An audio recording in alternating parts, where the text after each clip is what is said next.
Eu quero convidar você para que esteja abrindo sua Bíblia comigo no livro de Romanos, na epístola que Paulo escreveu aos Romanos, é no Novo Testamento. Você vai achar na sua casa aí na sua Bíblia, depois dos Evangelhos, nós teremos o livro de Atos dos Apóstolos, então teremos o livro de Romanos. No capítulo de número 3, nós hoje seguiremos a partir do verso de número 21. Leremos os versos 21 e 22 e serão esses trechos que eu vou expor nessa noite, fazer a exposição desse trecho dos versos 21 a 22 da Epístola de Paulo aos Romanos, no capítulo de número 3, tá bom? Então abra sua Bíblia aí comigo, para você acompanhar conosco a leitura. E nós estamos aqui seguindo pela exposição da Epístola de Paulo aos Romanos e temos chamado essa exposição de transformados. O que mais nós precisamos, queridos? O que realmente nós precisamos da parte de Deus para nós? O que é aquilo que vem de Deus para nós e que nos alcança de um modo perfeito e perpétuo, que nos alcança de um modo que nós, ao encontrarmos isso, conheceremos que não há outra coisa de que precisaríamos e entenderemos que não há qualquer outra coisa que possa perdurar no tempo e ultrapassar o tempo, além daquilo que Deus faz em nós, na transformação que Ele opera em nós. O que Deus quer fazer em nós?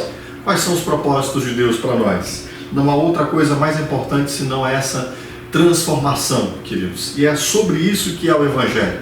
O Evangelho é sobre essa transformação que quem realiza em nós é o próprio Deus. Por isso nós estamos desenvolvendo essa série de sermões em Romanos, cujo título é Transformados. O assunto de Paulo em Romanos é o Evangelho. E o Evangelho promove essa transformação que vem de Deus para nós. Eu quero que você abra comigo sua Bíblia no capítulo 3 do Evangelho de Romanos, na Epístola de Paulo aos Romanos, os versos 21 e 22. E antes de fazer a leitura, deixa eu lhe deixar a par de onde estamos aqui. Que ponto do texto bíblico é esse a partir do qual nós prosseguiremos, tá? Bom, vimos no capítulo 1, versos 16 e 17, que o assunto de Paulo nessa epístola é o Evangelho. Vimos a partir do verso de número 18, do capítulo 1 até o verso 20 do capítulo 3, que Paulo nos mostra que nós todos estamos numa condição última de condenação. Todos nós estamos condenáveis diante de Deus. E no sermão que nós vimos semana passada, a palavra última de Paulo dirigindo-se a nós, e a palavra última de Deus a nós é: calem-se. Não contestem, não tentem argumentar, não busquem construir para si caminhos onde vocês próprios realizem a salvação de vocês. Calem-se e reconheçam-se pecadores como são, calem-se todos. E isso nós vimos semana passada. Vimos então que desde o verso 18 do capítulo 1 até o verso 20 do capítulo 3, Paulo está nos mostrando a nossa condição de pecadores e incapazes de salvar-nos a nós mesmos. E agora nós teremos, tendo Paulo concluído a sua missão de revelar, primeiro, que somos pecadores, segundo, que nenhum de nós podemos nos salvar a nós mesmos, Paulo agora começa a grande transição. E estes versos que nós veremos, especialmente os versos 21 a 26, dos quais nós trataremos até os versos 21 até o verso 22 hoje, eles são esse núcleo onde nós vemos o que Deus fez para solver este problema da nossa condenação, da nossa disposição de inclinarmos à morte e à transgressão e do nosso destino final, que seria o juízo de Deus. Aqui então, Paulo começa a grande virada de mesa. Ok? Portanto, leamos versos 21 e 22. A palavra de Deus nos diz assim: mas agora se manifestou uma justiça que provém de Deus, independente da lei, da qual testemunham a lei e os profetas.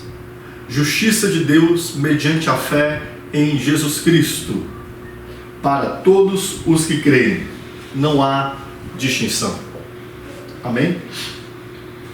O assunto aqui, queridos, deste texto que nós vamos expor é uma justiça que procede de Deus.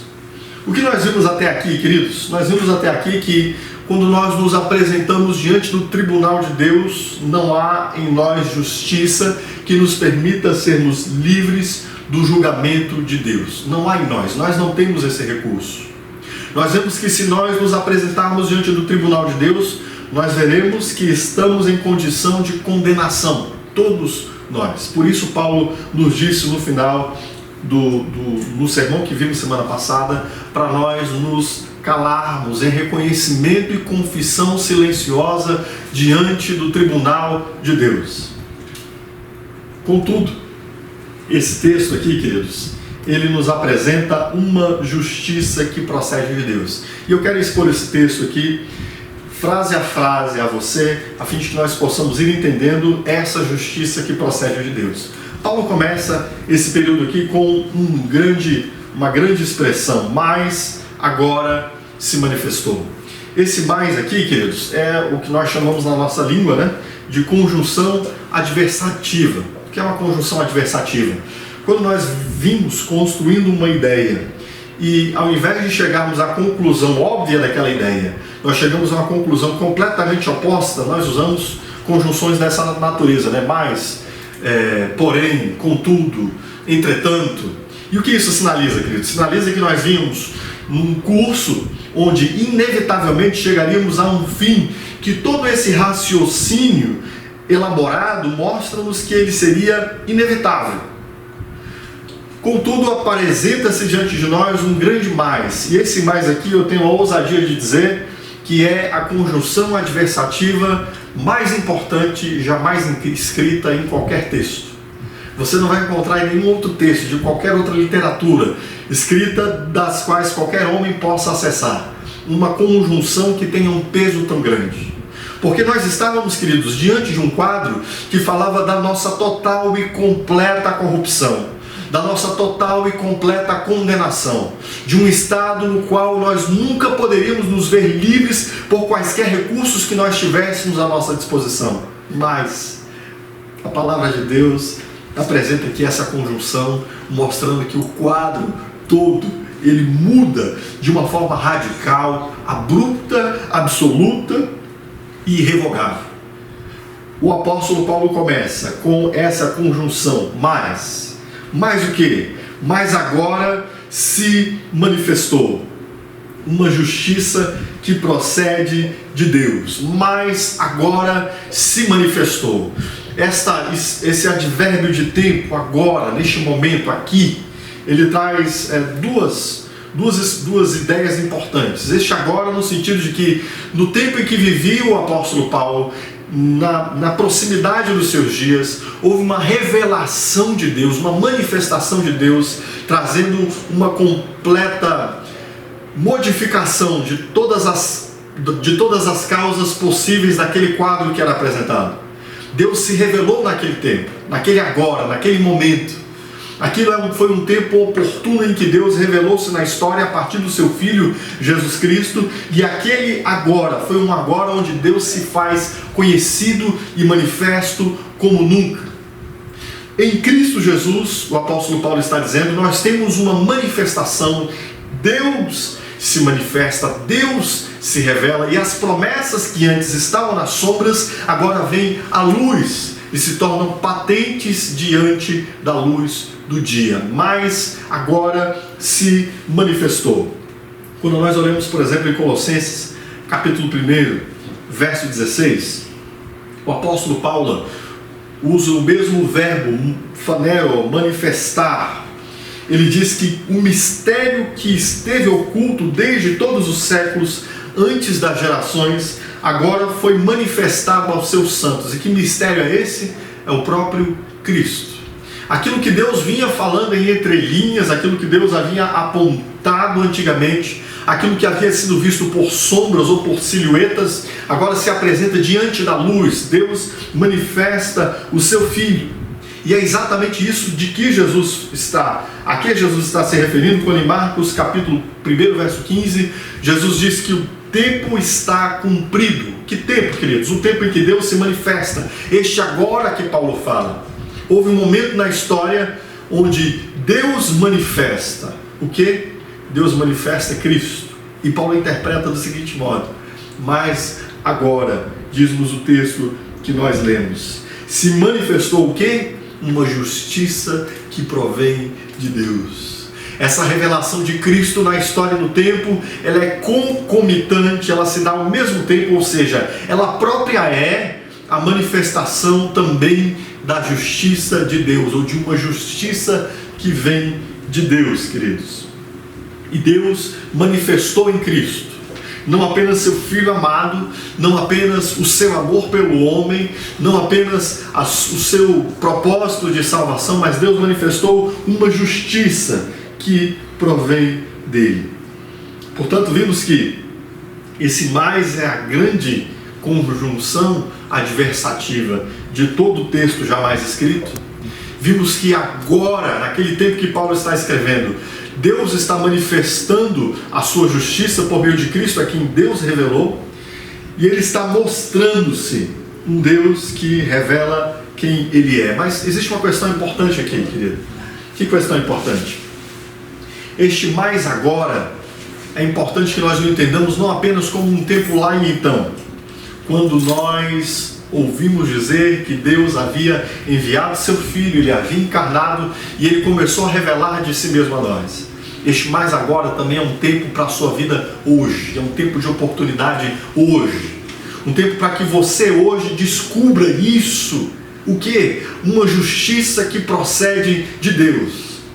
Se até aqui em sua vida você tem procurado se apresentar diante de Deus pelas obras das suas mãos, pela sua religião, pela sua ética, pela sua moral, ou se você não tem tido condições e tem se sentido incapaz de apresentar-se diante de Deus, porque se reconhece um pecador, na verdade você pode também, a partir desse texto, encontrar um mais agora. Embora todas as coisas de sua vida antes tenham demonstrado que você é incapaz, como eu também sou incapaz, de apresentar-se diante de Deus pela sua própria justiça, você também pode ler esse mais agora como um mais agora para você, um mais aqui e agora, no ano em que vivemos, no dia em que vivemos, no momento em que você ouve estas palavras. Mas agora o que, queridos? Mas agora se manifestou, Deus fez revelar. Isso é lindo porque não apenas Deus se fez revelar lá em Cristo, mas agora, hoje, Deus continua se fazendo revelar a tantas pessoas que não conhecem, não compreendem uma justiça que vem de Deus, que conhecem apenas a justiça de si mesmos, ou que reconhecem apenas a sua própria injustiça. Mas há um tempo oportuno em que Deus faz revelar a sua própria justiça a todos quantos ouvem o Evangelho, aos quais Ele dá a condição de que compreendam quem é Cristo e quem eles próprios são. Mas agora se revela, se manifesta, e esta aqui é a sentença mais importante desse texto: uma justiça que procede de Deus. O que Deus, na contramão, o que Deus na virada de mesa, o que Deus, de um modo completamente oposto a todo o quadro que nós vimos antes, de nossa própria condenação, o que Deus manifesta, queridos? O que Deus manifesta? A sua ira punitiva, para de uma vez por todas colocar todos os homens no lugar que lhes são devidos? Não. Não é isso que Deus manifesta em Cristo Jesus. Mas agora, Deus manifesta uma justiça que procede de Deus, queridos. O que nós encontramos em nós? Se você olhar para si mesmo, o que você vai encontrar em si? Você vai encontrar em si atributos que lhe permitam apresentar-se diante de Deus e mostrar-se completamente justo diante de Deus? Não, você não vai encontrar isso. Nós já fomos convencidos agudamente por Paulo, tanto por aspectos internos, olhando para dentro da nossa alma, quanto por aspectos externos, observando o nosso comportamento. Fomos convencidos por Paulo e pela Sagrada Escritura que todos somos pecadores. O que nós encontramos em nós é a injustiça dos homens, a incapacidade que nós temos de nos apresentarmos diante de Deus com a cabeça erguida, a incapacidade que nós temos de nos apresentarmos diante de Deus como se estivéssemos em condições de ter com Ele comunhão. Não! Nós nos apresentando diante de Deus, Deus juiz como é, não poderíamos apresentar-nos diante dele em paz, senão em vergonha e medo. Mas agora é-nos dada a oportunidade de nós conhecermos uma justiça que não vem de nós, queridos, mas uma justiça, diz o apóstolo Paulo, que procede de Deus. Como eu poderia me apresentar diante de Deus? Com a minha justiça? Não. Mas existe um outro modo de eu me apresentar diante de Deus. Sabe como? Com uma justiça que procede de Deus. E é sobre isso exatamente o Evangelho, queridos. O Evangelho é exatamente sobre uma justiça que procede de Deus. Nós vimos que no capítulo 1, verso 17 de Romanos, o apóstolo Paulo nos diz que no Evangelho se descobre o que, queridos? A nossa justiça. No Evangelho se descobre um modo de nós podermos ir construindo um caminho diante de Deus? Não. O Evangelho se descobre a justiça de Deus. O Evangelho não é sobre como nós podemos melhorar um pouco e sermos, por esse pequeno aperfeiçoamento, encontrados justos diante de Deus. O Evangelho não é sobre nós começarmos a empreender como se Deus houvesse debitado parte da nossa dívida antiga e a partir daqui nós construíssemos diante de Deus uma justiça nossa pela qual nós nos apresentássemos diante de Deus. Não. O Evangelho é sobre uma justiça que total, absoluta e completamente provém de Deus, procede de Deus. O Evangelho é sobre como Deus sozinho resolve o problema da nossa injustiça e Ele próprio computa, imputa sobre nós uma justiça que vem dele mesmo. Entende? É Deus quem resolve tudo sozinho.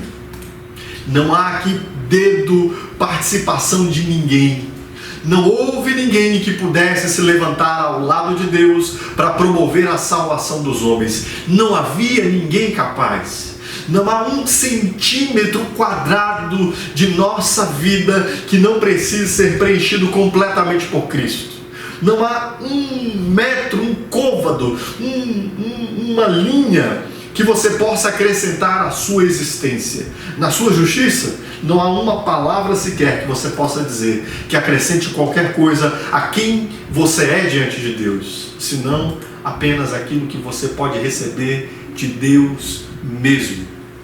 Uma justiça que provém, que procede de Deus. Ele sozinho fez tudo. Isso é o Evangelho. O Evangelho é olharmos para aquele que é autor e consumador. Ele começa e ele leva a cabo tudo o que é necessário para a justiça daqueles que nele creem. Por isso que o apóstolo Paulo, um pouco mais à frente, em Romanos capítulo 4, verso 6, vai dizer: assim também Davi declara, isso ele citando o Salmo 32, bem-aventurado o homem a quem Deus imputa a justiça, sem as obras. Deus sozinho resolve a questão da nossa injustiça. De que modo? Ele imputa, ele computa, ele deposita sobre nós a sua própria justiça. O seu braço sozinho nos trouxe salvação. E para que isso ficasse bem claro, Paulo diz em seguida: independente da lei. Paulo quer dizer, não pelas obras de obediência à lei. Ele diz isso em consequência, em complementação àquilo que ele já havia dito, do que nós tratamos semana passada no verso 20, quando ele diz: portanto ninguém será declarado justo diante dele, baseando-se na obediência à lei, pois é mediante a lei que nós nos tornamos plenamente conscientes do pecado. Paulo então está falando de uma justiça de Deus, a qual é computada a nós, uma justiça que procede de Deus, independente da lei. E aqui é importante você entender o seguinte, querido: há cristãos que imaginam que iniciaram sua jornada de fé e que ali naquele momento que eles iniciaram a sua jornada de fé, foi como se Deus houvesse pago toda a dívida dali para trás, né? Mas agora, daqui para frente, é o seguinte: você se vira, neguinho, né? Se você não fizer a sua parte, Deus não vai te ajudar. Ou seja, é como se a partir dali nós pudéssemos, ou nós participássemos com Deus a respeito de nossa salvação. E alguns cristãos que acreditam nisso, que acreditam que as suas obras, mesmo a obediência à lei, ela é importante para que ele esteja computando diante de Deus justiça para sua própria salvação. É como se permanecer na salvação de Deus fosse algo que dependesse da nossa obediência à lei e a nossa prática posteriormente acrescentasse algo à nossa salvação. Deixa eu lhe dizer uma coisa: não estou dizendo que nós não devamos obedecer a Deus e a sua palavra. Não estou dizendo que nós não devamos observar a lei e os mandamentos de Deus. Isso tem lugar, Paulo vai tratar disso mais à frente. Mas o que eu quero dizer é que a justiça pela qual nós nos apresentamos diante de Deus nunca será a nossa própria justiça. A razão pela qual nós somos salvos nunca será por qualquer coisa que façamos, mesmo o bem que façamos depois de termos vindo à fé. Qualquer justiça que seja encontrada em nós depois de termos vindo a Cristo, nenhuma delas será computada para a nossa salvação. A justiça pela qual nós nos apresentamos diante de Deus é a justiça do próprio Deus que Ele computa a nós. Sim, as obras que nós fazemos, elas são aperfeiçoadas pelo Espírito e elas são computadas para o louvor da glória de Deus, mas elas jamais serão computadas para a nossa salvação. Paulo, ressaltando isso em Gálatas 2:21, ele diz: não anulo a graça de Deus, pois se a justiça é mediante a lei, segue-se que Cristo morreu em vão. E Paulo está exatamente lidando com um grupo de cristãos que acreditou em um dado momento que a fé e a graça de Deus não era, a fé em Cristo e a graça de Deus sobre eles não era bastante. Esses cristãos estavam acreditando, depois de terem pervertido o Evangelho, que aquilo que eles estavam fazendo em obediência à palavra de Deus lhes computaria alguma coisa diante de Deus. E Paulo vai dizer: não anulo a graça de Deus. Fazer isso seria anular a graça de Deus. Pois se a justiça é mediante a lei, segue-se que Cristo morreu. Ora, irmãos, isso é uma conclusão óbvia, não é? Ora, se eu sou justificado, eu me entendo justificado diante de Deus pelo que eu faço, qual foi a necessidade de Jesus ter morrido? Não havia necessidade. Mas exatamente para que nós entendamos este independente da lei, é importante que nós reconheçamos que, quer seja no primeiro dia da nossa fé, quer seja no último dia, quando nós tombaremos o nosso corpo sem vida para irmos, para estar para sempre com o nosso Senhor, toda a nossa salvação só é conquistada pela própria justiça de Deus. Como nós nos apresentaremos diante de Deus? Não pela nossa bondade, não por qualquer ato nosso. Nós nos apresentaremos sem medo e sem vergonha. Sabe por quê? Porque nós temos uma justiça sobre nós, uma justiça que provém do próprio Deus. Por isso nós não teremos medo e nem teremos vergonha diante de Deus. Paulo continua dizendo: independente da lei, testemunhada pela lei e pelos profetas. O que Paulo está nos dizendo com isso é que isso não é algo novo.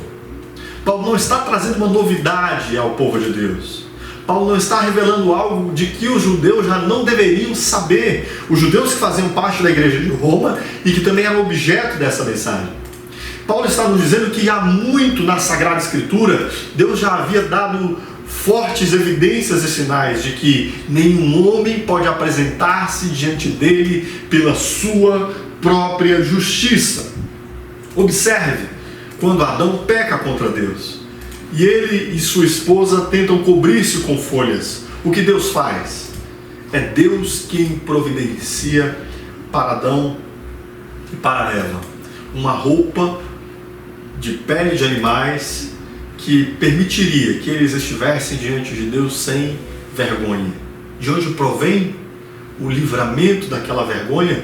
Provém do próprio Deus. Deus dá a eles estas vestes. Quando na antiga aliança nós vemos Deus instituindo e dando aos homens leis e mandamentos pelos quais eles deveriam apresentar animais para serem sacrificados no seu próprio lugar, de onde vêm estes mandamentos e de onde procede essa justiça que os homens recebem? Não procede dos próprios homens, procedem de Deus. E na Sagrada Escritura há muitos textos que falam de Deus manifestando Ele próprio a sua justiça, uma justiça que vem dele e a qual Ele mesmo imputa a quem Ele quer. Olha o que diz Isaías 46:13: faço chegar a minha justiça e não estará ao longe, e a minha salvação não tardará, mas estabelecerei em Sião a salvação e em Israel a minha glória. O que Deus faz? Ele próprio faz sair de si a sua justiça e a sua salvação. E Ele faz isso com que propósito, queridos? A fim de que seja manifestada a sua glória. Olha o que diz o texto de Isaías 61:10: regozijar-me-ei muito no Senhor, a minha alma se alegra no meu Deus. Por quê? Porque me vestiu de vestes de salvação, me cobriu com um manto de justiça, como um noivo que se adorna com atavios e como a noiva que se enfeita com as suas joias. De onde vem a alegria do profeta, expressando-se aqui em nome do povo de Deus? A alegria dele vem pelo fato de que é o próprio Deus quem nos veste de salvação. É o próprio Deus que nos cobre com um manto de justiça. A salvação e a justiça de que nós precisamos não vem de nós, ela vem de Deus. E isso é tão próprio de Deus, é tão inerente a Deus, que em Jeremias 23:6, o texto nos diz: nos seus dias Judá será salvo e Israel habitará seguro, e este será o nome com que o nomearão: o Senhor, justiça nossa. O próprio nome de Deus, Deus é chamado de o Senhor, justiça nossa. Tão próprio que isso é de Deus, tão inerente que isso é do próprio Deus. Deus é chamado de Deus que é a nossa justiça. É disso que é o Evangelho, queridos. É sobre isso que trata o Evangelho. O Evangelho trata dessa condição impossível na qual nós nos encontrávamos, mas trata desta revolução que Deus promove. A revolução de Ele próprio, sozinho, absoluto, resolver a questão de nossa condenação. De que modo? Por meio de uma justiça que procede dele para nós. E Paulo esclarece então como essa justiça de Deus ela nos alcança, de que modo nós podemos alcançá-la, recebê-la, revestir-nos dela, vestir-nos dessas roupas de justiça. E Paulo vai dizer: justiça de Deus mediante a fé em Jesus Cristo. Como a justiça de Deus é aplicada a nós? Como a justiça que procede de Deus ela pode ser aplicada às nossas vidas? E Paulo vai dizer: mediante a fé em Jesus Cristo. Deixa eu lhe dizer uma coisa. Esta palavra, este substantivo grego, inclusive Paulo é quem mais o utiliza. Esta linguagem teológica, essa palavra fé, é uma palavra que nós precisamos compreendê-la. Hoje nós compreenderemos ela um pouquinho mais arrojadamente. Há outras dimensões que nós trataremos mais à frente. Mas existe uma coisa que nós precisamos entender aqui. Esta palavra fé, tanto o substantivo fé quanto o verbo crer, na nossa língua é distinto, né? O verbo é crer e a palavra e o substantivo é fé. Em grego é tudo a mesma raiz, se escreve quase do mesmo jeito. Mas a grande questão fundamental aqui é que crer ou ter fé, Paulo não está falando aqui de mera fé comum em Deus, no sentido de que nós acreditamos que Deus existe. Não é apenas isso. Esta fé não corresponde apenas a nós acreditarmos que Deus existe. Esta fé na qual nós nos vestimos da justiça de Cristo não é um mero crer que Deus existe. O próprio Tiago, fazendo uma eu diria, traçando uma ironia, né, com esse crer, eu diria, natural, comum, Tiago vai dizer o seguinte: você crê em Deus? Muito bom, você crê, isso é legal. Mas saiba de uma coisa, até os demônios creem e eles estremecem. Crer no sentido de conceber que existe um Deus não é apenas isso. Também não é apenas acreditar que Deus possa fazer algo sobrenatural em seu favor. Há pessoas que têm essa fé, que têm a fé e às vezes em circunstâncias difíceis creem que Deus pode intervir em seu favor e Deus intervém. Mas nem é apenas crer que Deus existe e muito menos é apenas crer que Deus possa intervir em seu favor em alguma coisa de que você dependa da mão sobrenatural de Deus. Não se trata também de uma questão de qualidade de fé. Eu tenho muita fé. E de fato há pessoas que têm muita fé. E pode ser inclusive que você tenha muito mais fé do que eu. A questão não é essa. A questão não é uma fé natural, o crer apenas que Deus existe. A questão não é acreditar que Deus possa fazer algo em seu favor. A questão não é uma qualidade de fé. Se trata de fé que conhece e acredita na pessoa e na obra de Cristo. E que responde em confiante entrega ao Senhor Jesus Cristo. O que é a fé? Segundo Paulo, e nós veremos especialmente ao longo do texto de Romanos, mais detalhadamente sobre isso, Paulo ainda vai tratar desse assunto. O que é essa fé que nos permite nós recebermos essa justiça que vem de Deus? É uma fé com um objeto muito específico. O objeto dessa fé não é Deus de uma forma etérea, aleatória, qualquer Deus, o Deus Criador, não. É uma fé em Jesus como Cristo. Entende? Então, observe aqui. O exclusivo objeto da fé, pela qual nós recebemos essa justiça que vem de Deus, o exclusivo objeto dessa fé é Jesus, o Cristo. E aqui, algumas questões muito importantes, que nós precisamos detalhar um pouco mais. Primeiro que não basta apenas ouvir falar de Jesus como Cristo, e crer em Jesus como Cristo se você sequer entende o que isto significa. O que significa Jesus ser o Cristo? Jesus ser o Messias? O que significa Jesus ser reconhecido como o Filho do Deus vivo? O que significa o que Jesus disse sobre si mesmo? Você conhece o que Jesus disse sobre si mesmo? Nós temos um conhecimento de Jesus que eu diria é um conhecimento de nossa própria cultura, né? Nós nascemos numa cultura cristã, debaixo de algumas eu diria, preconcepções cristãs, e por esse motivo nós algumas vezes até achamos que conhecemos Jesus, enquanto na verdade talvez esse seja um nome que tenha lá uma forma, mas que dentro da compreensão daquilo que o próprio Jesus é, nos falte muito.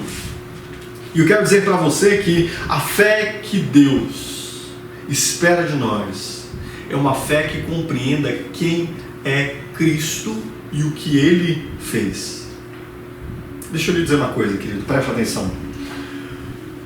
Deus moveu céus e terra. Deus moveu o universo. Deus desceu dos céus e se fez homem. Deus fez o extraordinário, o inimaginável, aquilo que nós jamais poderíamos prever, para se comunicar a nós. Sabe que é o nosso dever? O mínimo que é o nosso dever é nós nos debruçarmos para buscarmos entender o que foi isso que Deus fez. E o que Deus fez? Deus enviou o seu Filho. Qual foi a mensagem dele? O que ele disse? Qual é a pregação de Jesus Cristo? O que ele ordenou? Quais foram as suas obras? Qual foi o ato mais importante da sua vida? E muitas vezes nós nos sentimos apenas confortáveis em ter uma fé vaga, uma compreensão distante. Talvez uma fé em Jesus que nós nos aproximemos dele, talvez porque nos identifiquemos, por exemplo, com a oração que ele ensinou, por exemplo, a oração do Pai Nosso, ou porque nós conhecemos algum trechozinho da Bíblia lá, e esse trechozinho da Bíblia nos traz algum acalento ao coração. Nós até temos alguma fé em Deus e, por exemplo, algumas pessoas às vezes abrem a Bíblia no Salmo 23, deixam sua Bíblia lá na sua casa aberta no Salmo 23 e dizem: olha, que coisa linda, Deus é o meu pastor, nada me faltará. Mas talvez você nunca tenha buscado descobrir como Deus, que é o seu pastor, se dirigiu ao seu encontro e o que Ele fez para que nada te faltasse. E isso você só pode descobrir com uma fé muito clara e objetiva sobre quem é Jesus e o que Ele fez. Percebe? Deus fez algo extraordinário para que você pudesse conhecê-lo. E Ele pavimentou um caminho para que você pudesse chegar lá. Então, o mínimo que nós devemos fazer é buscar conhecer este caminho que Deus pavimentou. Por isso, existe um objeto exclusivo da nossa fé, para que nós possamos receber essa justiça que vem de Deus sobre nós. Ela é uma justiça de Deus que só acontece mediante a fé em Jesus Cristo. Não é à toa que Paulo, escrevendo aos Coríntios, no capítulo 2, verso 2, ele vai dizer aos Coríntios que ele decidiu saber entre os coríntios, quando ele esteve lá, nada senão Jesus Cristo e este crucificado. Sabe qual é o assunto de Deus, queridos? Para você, é Jesus Cristo. Você sabe qual é a mensagem de Deus para você? É Jesus Cristo. Você sabe o que Deus entende que você mais precisa? De Jesus Cristo. Que compreensão você precisa ter de Deus? Ela virá por meio de Cristo. Deus entendeu, Ele próprio planejou que todas as coisas estivessem ao redor do seu Filho e que todas as coisas viessem para Ele por meio do seu Filho. Cristo é o meio pelo qual nós podemos receber a justiça de Deus. E o próprio Senhor Jesus fala de si com nesta condição de absoluto, de único objeto pelo qual nós podemos chegar a receber a justiça que vem de Deus.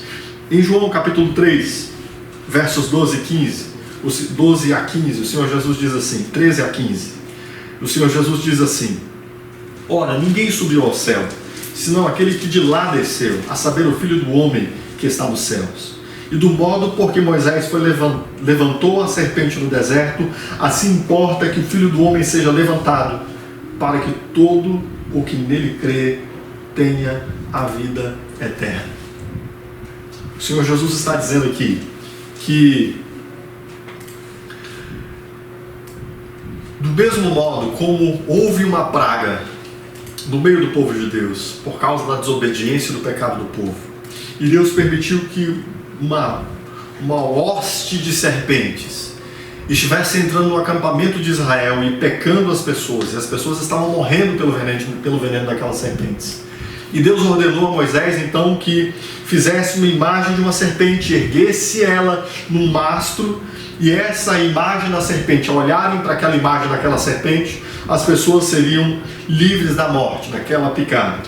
E o Senhor Jesus diz que do mesmo modo como Moisés levantou a serpente no deserto, importa que ele fosse levantado, para que todo que nele crê tenha vida eterna. E esse levantado aqui tem pelo menos duas acepções. Uma física, que foi a de Jesus ser levantado no madeiro na cruz do Calvário, para ali ele ser morto no nosso lugar, e a outra acepção é de ele ser exaltado. E a palavra aqui, a palavra grega, ela traz essas duas acepções mesmo, tanto levantar fisicamente, quanto exaltar, colocar acima de tudo. E é nesse sentido que o próprio Senhor Jesus, no capítulo 12, versos 31 e 32 de João, ele vai dizer: chegou o momento de ser julgado esse mundo, e agora seu príncipe será expulso, e eu, quando for levantado da terra, atrairei a todos a mim mesmo. Ou seja, queridos, o Senhor Jesus diz que Ele é o objeto pelo qual nós compreenderemos quem é Deus. Ele é o objeto pelo qual nós nos achegaremos a Deus. Todos os homens têm a ordem de Deus de voltarem-se para Cristo e olharem para Cristo. Não há nenhum homem, depois do que Deus fez, revelando o seu Filho a este mundo e manifestando sua salvação através dele, que não deva deter-se em procurar conhecer quem é Cristo. Se a palavra de Deus nos diz, busque ao Senhor enquanto se pode achar, hoje nós sabemos de que modo nós devemos buscar o Senhor enquanto nós podemos achar. E qual é o modo? Através de Cristo, Cristo revelado nas Escrituras, queridos. Por isso, é só conhecendo e contemplando a Jesus, e consequentemente confiando nele, que poderemos alcançar a justiça que vem de Deus para ser computada a nós. Como que eu posso me apresentar diante de Deus sem vergonha e sem medo? Só conhecendo Jesus. Conhecendo Jesus como Cristo. Conhecendo Jesus do Calvário, Jesus da Escritura, do qual houve testemunho anterior na lei e nos profetas. Só conhecendo o próprio Senhor Jesus é que você pode receber a justiça que vem de Deus. Porque só conhecendo quem é Jesus e o que ele fez, você terá condições de entender o que Deus fez por você e porque isso é perfeito para a sua salvação e a justiça que vem de Deus. Entende? Então, aqui nós somos chamados a olharmos para Cristo, a buscarmos conhecer Cristo. E todos nós estamos em dívida de compreensão e de conhecimento, de entendimento. Todos nós devemos desejar conhecer Cristo, aprofundar-nos nas Escrituras. Quantas pessoas têm a Bíblia há dezenas de anos em casa, queridos? Talvez por gerações. E ainda não descobriram o presente de Deus que é o Senhor Jesus Cristo. Talvez você nunca tenha aberto a sua Bíblia para ler o Novo Testamento, para ler toda a Escritura, para entender que o que está no centro de tudo é Cristo. O centro da Sagrada Escritura é Cristo. É nele que é revelada a justiça de Deus para nós. E Deus escolheu que fosse através do seu Filho, para a glória dele mesmo, que todos os homens pudessem chegar à justiça que vem dele. Entende? Por isso, o apóstolo Paulo diz, uma justiça de Deus mediante a fé em Jesus Cristo.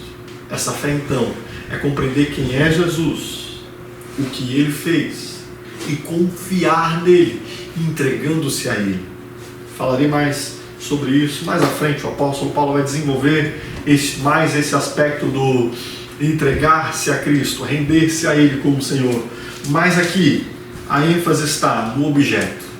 Qual é o objeto da fé? Qual é o único objeto da nossa fé? Não é uma ideia vazia ou etérea de Deus, uma ideia que se dispersa no tempo e no espaço. Um Deus sei lá quem, apenas o Criador. Não, é o Deus revelado em Cristo Jesus, conforme a Escritura. Fé em Jesus Cristo, mediante a fé em Jesus Cristo. Certo, querido?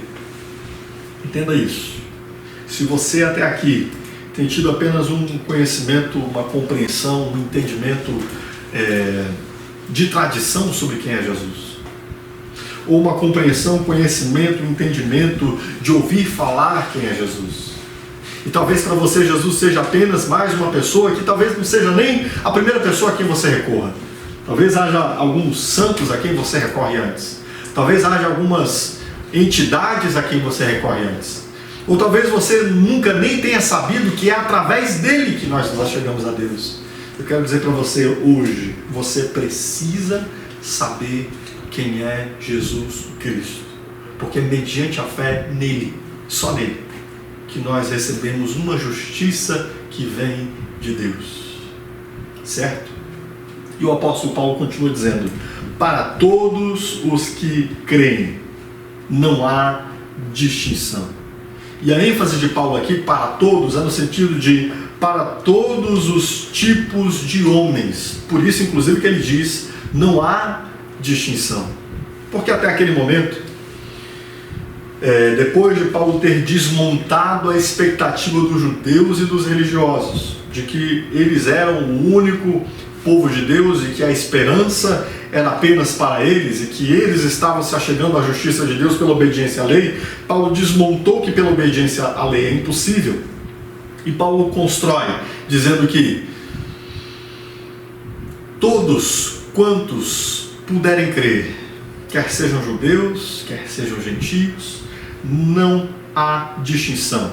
De todas as etnias, de todos os povos poderão crer. Por isso que hoje nós estamos aqui podendo crer, queridos, porque aquilo que Deus fez por meio de Jesus na cruz do Calvário possibilitou a todos os povos. E o texto de Apocalipse, capítulo 5, versículo 9, fala-nos de que diante de Deus haverá anjos cantando, dizendo que Jesus Cristo é digno de abrir o livro, desatar os 7 selos, porque ele foi morto e comprou para Deus homem de todo o povo, tribo, língua, raça e nação. Ou seja, não haverá diante de Deus um exclusivismo de um tipo de povo só. Não serão apenas os judeus que estarão diante de Deus. Na verdade, ninguém vai estar diante de Deus por ser judeu. As pessoas estarão diante de Deus, quer sejam judeus, quer sejam gentios, por causa de Cristo. E esse também, para todos os que creem, quer nos falar de que, dentre todos os pecadores, Deus trará pessoas à salvação. Não importa quais sejam os pecados. Não importa qual seja o grau de ofensa a Deus e a sua justiça.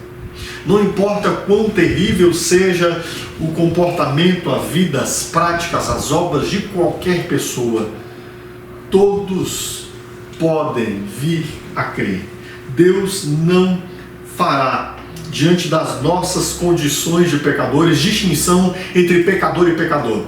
Tanto que no verso seguinte, no verso 23, ele vai dizer: porque todos pecaram e todos ficaram separados da glória de Deus. Logo, não há aqui distinção entre maior pecador e menor pecador.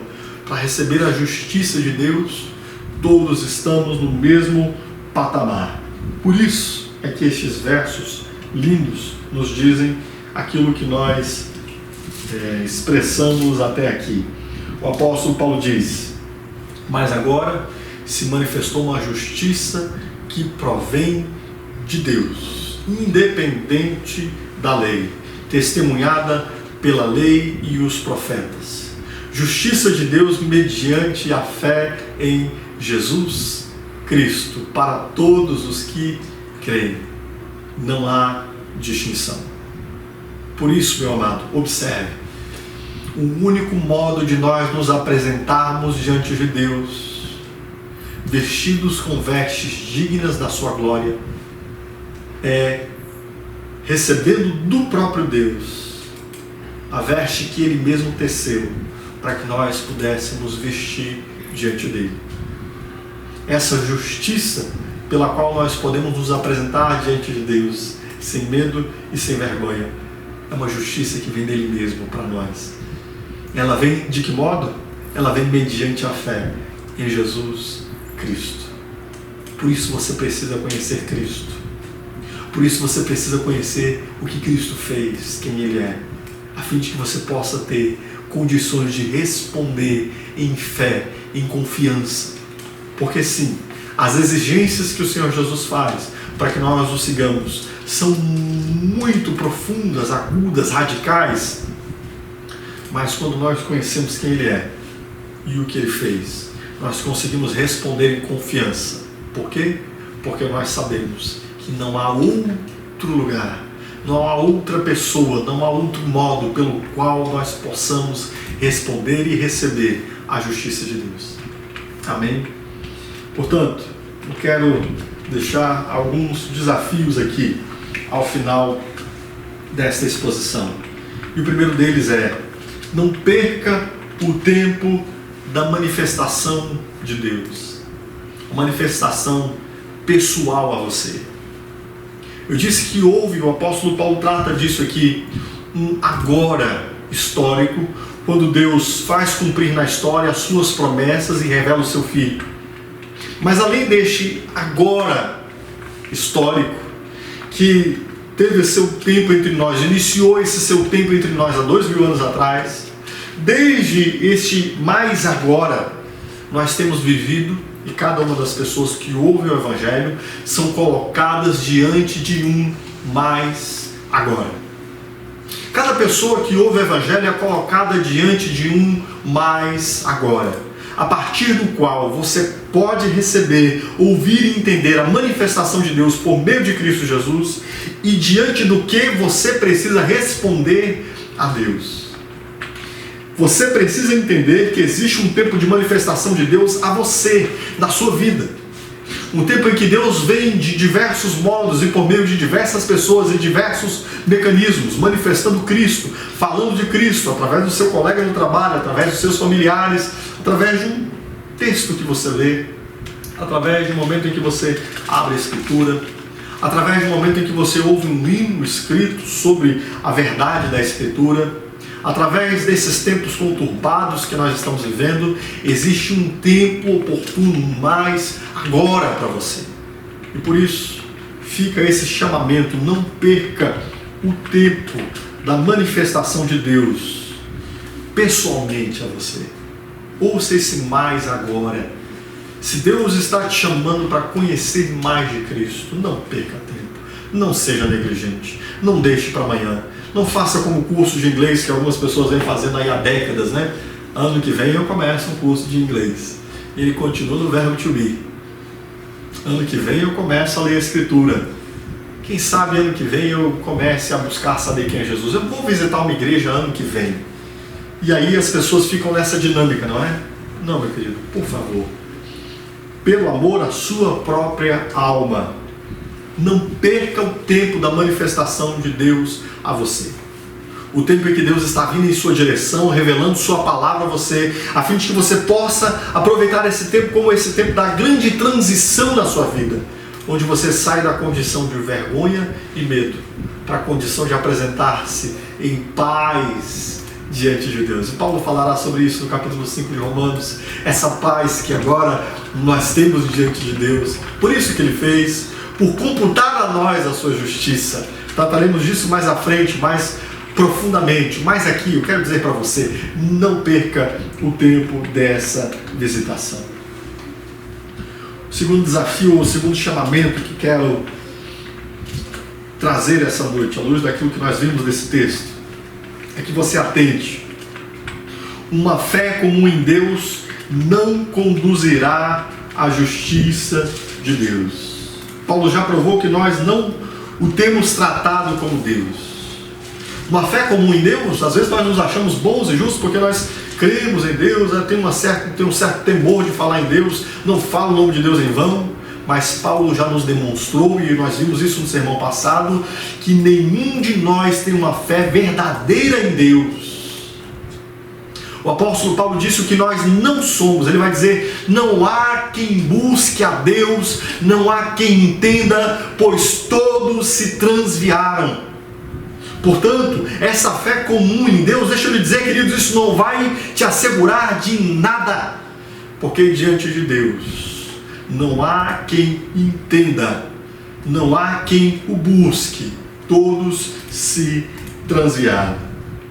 Por isso, esta fé comum não é a fé que nós vimos aqui nesse texto. A fé que nós vimos nesse texto, e é o terceiro chamamento que eu quero fazer, está ligada a Cristo. E o terceiro chamamento é: dirija seu olhar para conhecer Jesus como o Cristo. Não seja negligente em conhecê-lo e conhecer a sua obra. Nós temos o dever de conhecer quem é Cristo.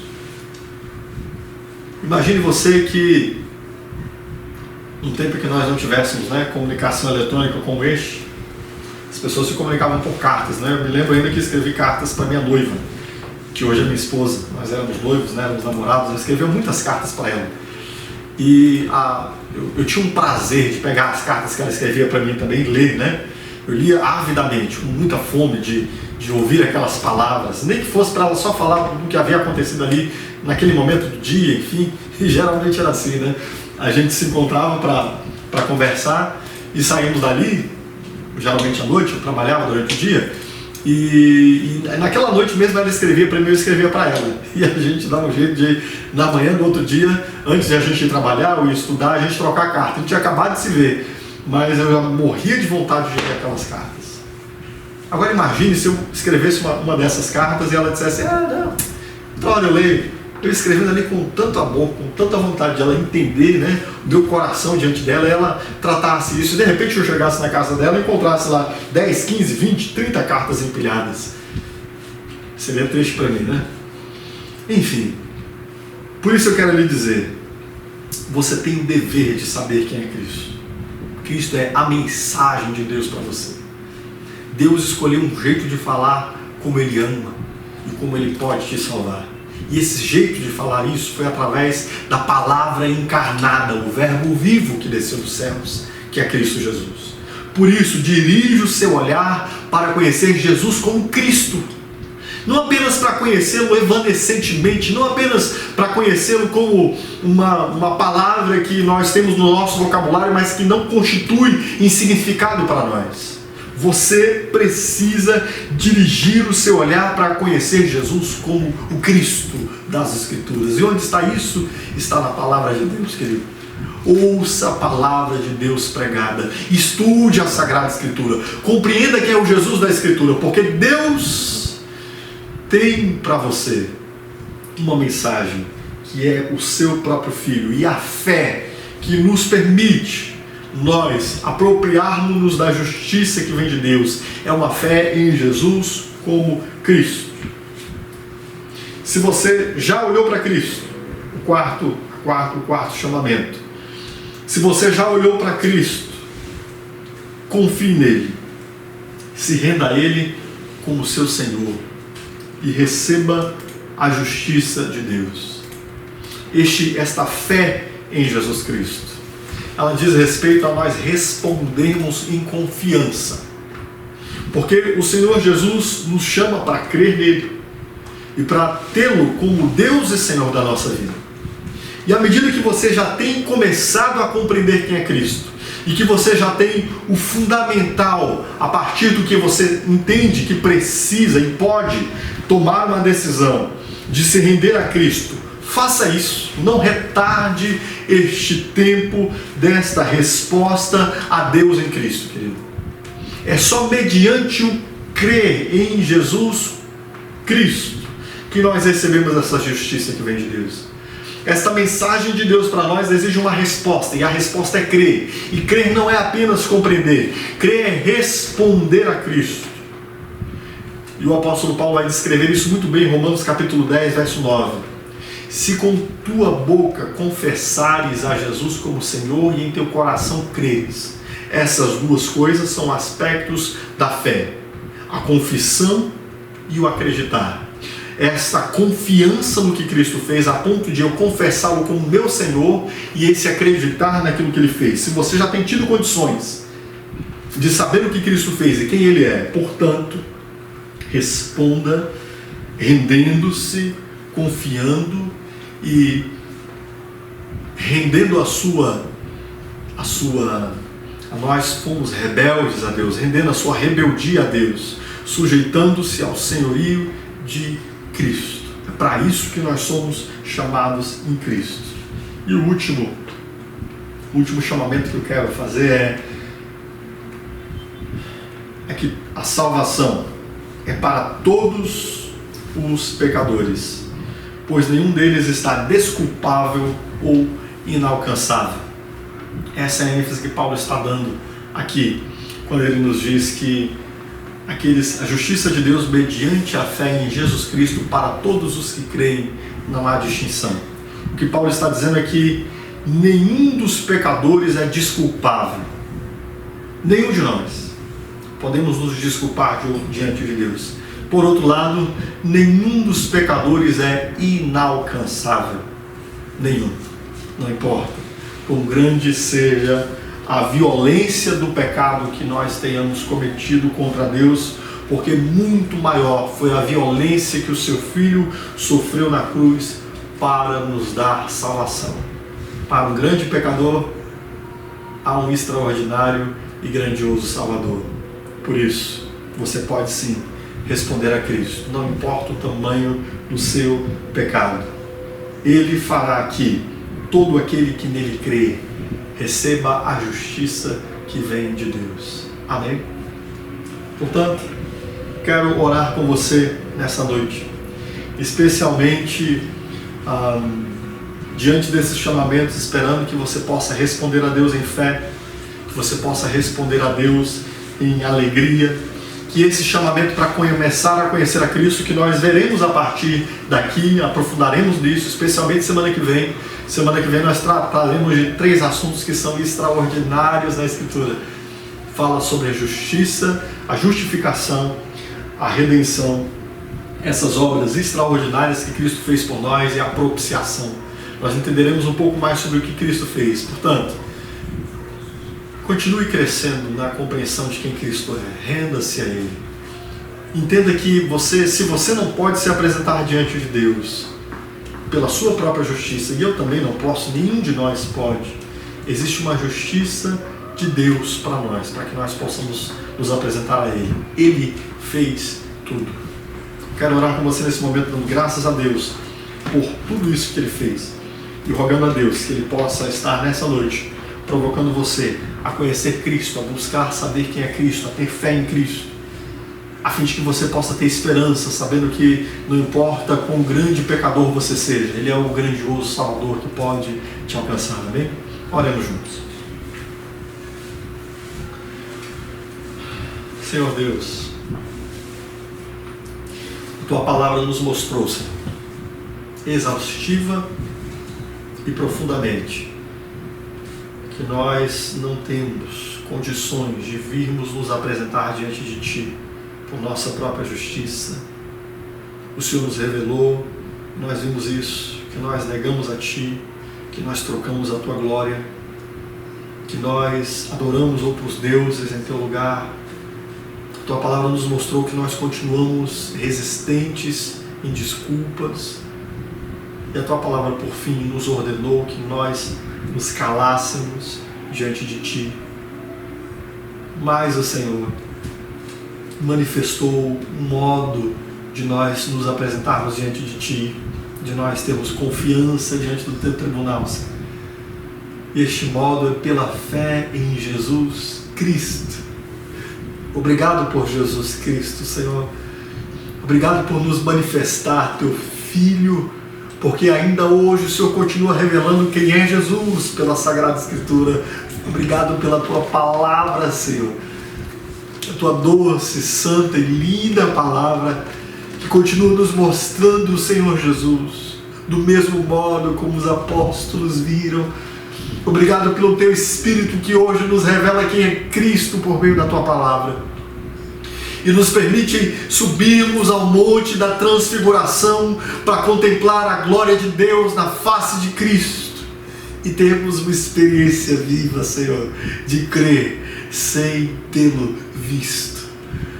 Obrigado, Deus amado, Senhor, porque hoje o Senhor nos permite a bem-aventurança de não termos visto e crer, mas não porque isso seja habilidade nossa, isso é dom de Deus, essa fé que vem do Senhor para nós. Obrigado por nos permitir ir compreendendo quem é o Senhor Jesus e por essa compreensão ser tão transformadora em nós.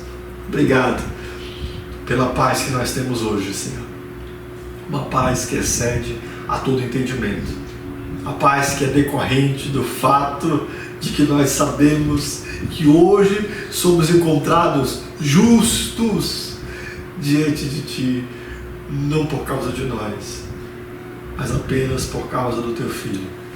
Nós te bendizemos por isso e te pedimos que o Senhor continue nos revelando Cristo nos trechos, nas palavras, nas frases, nas sentenças dessa epístola, enquanto nós continuarmos meditando nela. Permita, Senhor, que aqueles que estão começando a compreender quem é Cristo, que seja despertado no coração deles o desejo de prosseguir em conhecer o Senhor, especialmente de olhar para Cristo, porque o Seu Filho foi exaltado acima de todos, para que todos olhemos para Ele, a fim de sermos salvos. Esta é a minha oração, em nome de Jesus. Amém.